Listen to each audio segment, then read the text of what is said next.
Filipina fighter. Eala stuns 14th-seeded Tauson in U.S. Open thriller.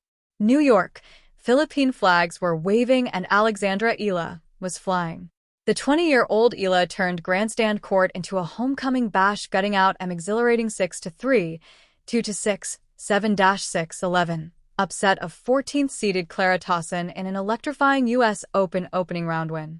3 years after she shot to success, winning the U.S. Open Junior crown, a dynamic Eala made history again as the first Filipino player to win a Grand Slam main draw match in the Open era. "I'm so blessed to be the first to do this," Eala said. "Like I said, I take so much pride in representing my country. It makes what I do bigger than myself, and it adds meaning to what I do." On her 5th match point, Eala straddled the baseline, refusing to give up ground. When Tauson's final forehand missed the mark, Eala tossed her racket aside and crashed to the court as a packed grandstand erupted in a collective supportive scream after 2 hours, 36 minutes of dizzying drama. Fans ringing the very top of the stadium were hanging over the handrails, saluting the woman who made history as the first Filipino to win a junior Grand Slam crown at the 2022 U.S. Open. It means a lot. I think you could see by my reaction. I think everything just made it so special, from who I was playing a really good player first round, the first main draw U.S. Open coming back from an injury, Eala said. And obviously all of the people who watched today. The crowd was amazing. I think everything in general just made the atmosphere so exciting, but at the same time, so tense. That's also part of why I'm so happy. Eala, who had not won a match since she scored 6 straight wins playing through qualifying to reach the Eastbourne final on grass in June, arose from the court and tried to throw her visor to celebratory fans as a gratitude gift. A sweat-soaked Eala so weary, it didn't even reach the front row before Eala trotted over to her support box and embraced her team in a group hug. In the front row right behind Eala's courtside seat, a man with a shaved head wearing a Philippines soccer jersey waving a Philippines flag danced up and down in the aisles as if auditioning for the Radio City Rockets. In the words of the legendary Jimmy Connors, "This is what they wanted. This is what they came for." It was a wild clash that saw Tauson win 5 games in a row to go up 5-1 in the decider before Eala answered with a 5-game surge of her own. As the set escalated, tension tightened, including a VAR controversy with Tauson arguing Eala crossed the net for a volley late in the 3rd set. Eala survived some service games despite serving sub-75 miles per hour serves and the pro-Eala crowd chanting, "Let's go, Alex. Let's go," repeatedly. "I had so much fun." Definitely hard to see that or to see the positives when, you're down 5-1, but that's what I tried to do, Eala said. I tried to see the positives, find solutions.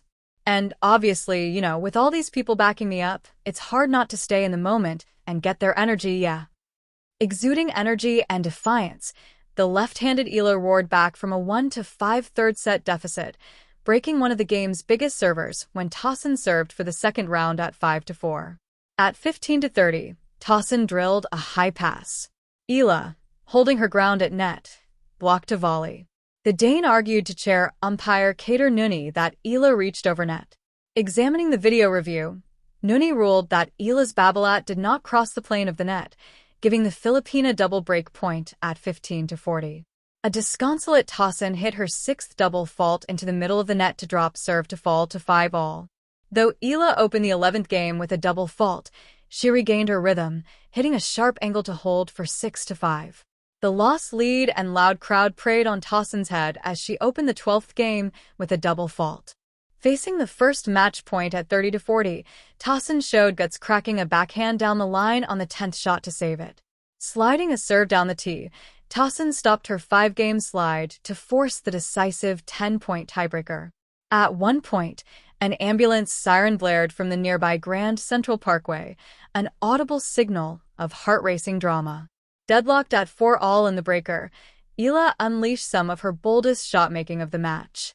Sending a second serve off the line followed by a slick forehand drop shot winner, a backhand down the line, and a brilliant backhand that scarred the sideline, Eala surged ahead 8-4. Still, Tauson was not done. The 14th-seeded Dane drilled a forehand drive volley off the sideline, leveling at 8-all. Eala raised the shot-making stakes again, flashing a forehand winner for a second match point. That's when matters careened into crazy territory as Eala twice hit the line, then drove a shot that hit the very top of the tape and popped up in the air before crawling back on her side of the court. Tauson saved a third match point with a backhand off the line. The world number 15 denied a fourth match point, ending an 8-shot rally inducing a netted drive for 11-11. The Eala flat two-handed backhand was one of her biggest weapons on the day. She whipped one more backhand strike cross-court for a fifth match point at 12-11. On her fifth match point, Eala forced the final errant forehand and erupted in a deep show of emotion. Eala, who is in the top quarter of the draw with world number 1 Aryna Sabalenka, will play either American qualifier Claire Liu or Spaniard Cristina Buxa in round 2.